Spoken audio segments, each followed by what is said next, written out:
Et je le disais également, au sommaire, 5 départements ministériels bénéficient d'un important lot de matériel informatique et de moyens de déplacement. C'est dans le cadre de la réalisation du projet Suède-Guinée, un projet qui vise à améliorer la santé sexuelle et reproductive dans plusieurs localités du pays. Ternon, Ousmane Diallo. 2023 est identifié en Guinée comme une année d'action pour le projet régional d'autonomisation des femmes et le dividende démographique au Sahel en Suède.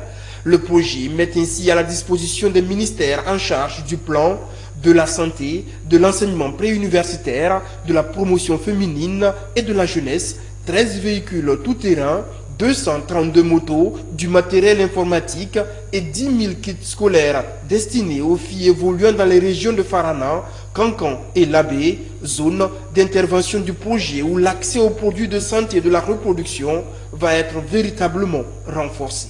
On attaque maintenant la phase opérationnelle du projet. On a fini de faire toutes les études, on a identifié tous les bénéficiaires ciblés du projet, on a monté tout, on passe maintenant à l'action.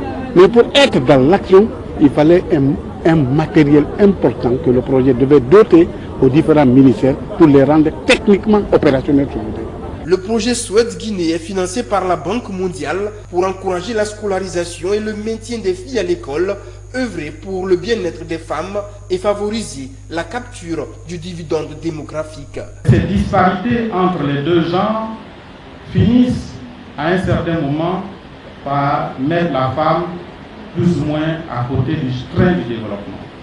Et c'est pour rattraper justement cet effort que notre institution a mis à la disposition de la Guinée 60 millions de dollars. Je voudrais vous rassurer que mon département, qui a la charge d'assurer la tutelle technique de ce projet, ne ménagera aucun effort pour la mise en œuvre réussie des différentes activités programmées en vue de l'amélioration des conditions de vie des populations guinéennes en général et celle des femmes et filles en particulier. Le projet Suède-Guinée va toucher durant 4 ans près de 500 000 filles âgées de 10